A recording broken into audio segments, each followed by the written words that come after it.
देखिए, प्रदेश अध्यक्ष की कोई हैसियत नहीं है। न वो पटना की मीटिंग में थे, न वो जाकर के मुंबई की मीटिंग में थे। इंडिया के बारे में क्या जानते हैं वो गठबंधन के बारे में? उनकी क्या हैसियत है जो बोल रहे हैं इस तरह की बात? मैं साधारण सा आदमी हूँ, मेरे लिए कोई शब्द भी वो इस्तेमाल कर सकते हैं, कोई बात नहीं। मैं कार्यकर्ता हूँ, कांग्रेस का छोटा सा कार्यकर्ता हूँ और कांग्रेस के लिए काम करता हूँ। जैसे जैसे चुनाव की तारीख नजदीक आ रही है, वैसे वैसे चुनावी सरगर्मियां तेज हो गई हैं। हर पार्टी एक दूसरे पर आरोप प्रत्यारोप लगा रही है। अभी हाल ही में सपा और कांग्रेस के बीच चल रहे विवाद पर अब बीजेपी नेता और मुख्यमंत्री शिवराज सिंह चौहान ने न सिर्फ अखिलेश यादव के बयान पर टिप्पणी की, बल्कि गठबंधन पर भी सवाल उठाए। कहा ये कैसा गठबंधन है, जब आज इस गठबंधन की ये स्थिति है कि ये आपस में लड़ रहे हैं, तो उनके हाथों में देश और प्रदेश का भविष्य कैसा होगा।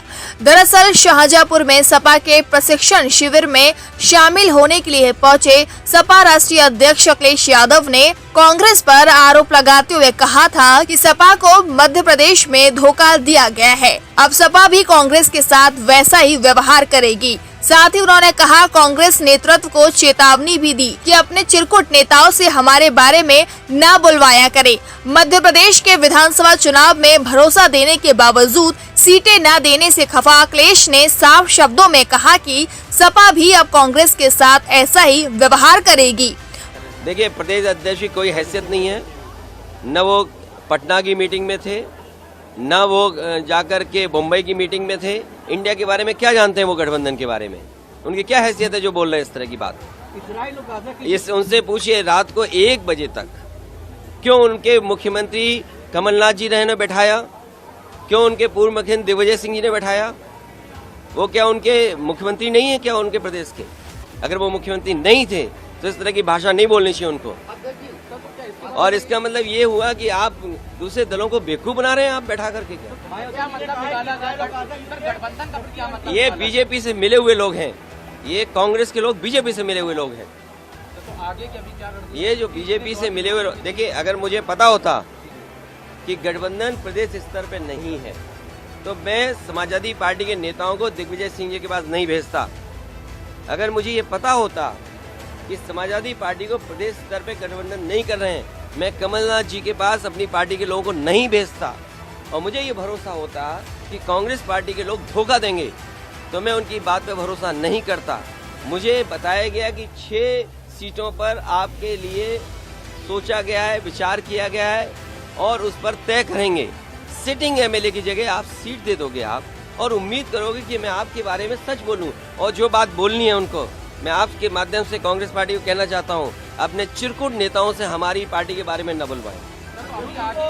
वहीं अखिलेश के बयान के बाद यूपी कांग्रेस अध्यक्ष अजय राय ने कहा, मैं साधारण सा आदमी हूँ, वो मेरे लिए कोई भी शब्द इस्तेमाल कर सकते हैं।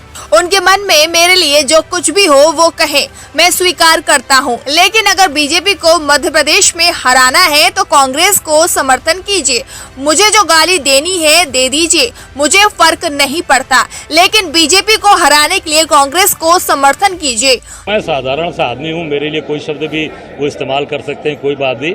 मैं कार्यकर्ता हूँ, कांग्रेस का छोटा सा कार्यकर्ता हूँ और कांग्रेस के लिए काम करता हूँ। अब उनके भाई मेरे लिए जो भी उनके मन में शब्द हो या जो बातें वो करें, मैं उसको स्वीकार करता हूं। पर इतना ही हाथ जोड़कर कहूंगा कि अगर भारतीय जनता पार्टी को हराना है तो आपको मध्य प्रदेश में कांग्रेस का समर्थन करिए। मुझे जो भी गाली देनी है आप मुझे गाली दे दीजिए, पर भाजपा को हराने के लिए कांग्रेस का समर्थन करिए। आप भाजपा को चुनाव हराइए और मुझे जो भी आप कहना चाहते हैं वो कह सकते हैं, मुझे उससे कोई फर्क नहीं। एक आखिरी सवाल पूछा गया कि क्या कुछ आपको लगता है आने वाले समय गठबंधन क्या रहेगा? तो काफी नाराज दिखाई दिए, कोई बात उन्होंने स्पष्ट नहीं कही। अब वो मैं तो ये कहूँगा कि उनको बहुत प्यार पूर्वक, आराम से, बहुत ही धैर्य के साथ, जैसे हम लोगों ने घोसी में सहयोग किया उसी प्रकार उनको मध्य प्रदेश में सहयोग करना चाहिए और कांग्रेस को वहां मदद करिए। और आप कहते हैं कि भारतीय जनता पार्टी को हराना है, तो भारतीय जनता पार्टी को हराना है तो मध्य प्रदेश में कांग्रेस का समर्थन करिए, साथ दीजिए। दरअसल उत्तराखंड की बागेश्वर विधानसभा सीट पर हुए उपचुनाव में कांग्रेस को हार का सामना करना पड़ा था, जिसका ठीकरा अजय राय ने सपा पर फोड़ा। इसके अलावा अजय राय ने कहा कि मुझे घुमा के बात करने की आदत नहीं है, अगर हम घोसी में उतरते तो शायद सपा सीट हार जाते। अजय राय यूपी में सभी 80 सीटों पर लड़ने की बात कह चुके हैं, जिस पर मुख्यमंत्री शिवराज सिंह चौहान ने न सिर्फ अखिलेश यादव के बयान पर टिप्पणी की, बल्कि INDIA गठबंधन पर भी सवाल उठाए। शिवराज सिंह ने कहा कि दिल्ली में दोस्ती और राज्यों में कुश्ती, ये गठबंधन साल 2024 के चुनाव के लिए हुआ था, लेकिन अखिलेश यादव ने कांग्रेस के नेताओं के लिए चिरकुट जैसे शब्दों का इस्तेमाल किया। उन्हें कैसा महसूस हुआ होगा, उन्हें कैसा लगा होगा। MP में कांग्रेस, सपा और आम आदमी पार्टी तीनों दल चुनाव लड़ रहे हैं। ऐसे में ये कैसा गठबंधन है? कांग्रेस ने MP के लिए अपने प्रत्याशियों का ऐलान कर दिया। अब पार्टी के भीतर ही विरोधाभास है। इस गठबंधन का कोई भविष्य नहीं है। पूरी तरह से बनने से पहले ही ये गठबंधन खत्म हो जाएगा। उन्होंने कहा कि जब आज इस गठबंधन की ये स्थिति है कि ये आपस में लड़ रहे हैं, तो इनके हाथों में देश और प्रदेश का भविष्य कैसा होगा। कांग्रेस के टिकट वितरण पर शिवराज सिंह चौहान ने कहा कि कुछ टिकट कमलनाथ ले गए, कुछ दिग्विजय, बाकी हाथ मलते रह गए। दोनों अपने अपने बेटों को सेट करने में लगे हैं। इंडिया अलायंस पर CM ने कहा कि ये घमंडिया गठबंधन बिखर गया है।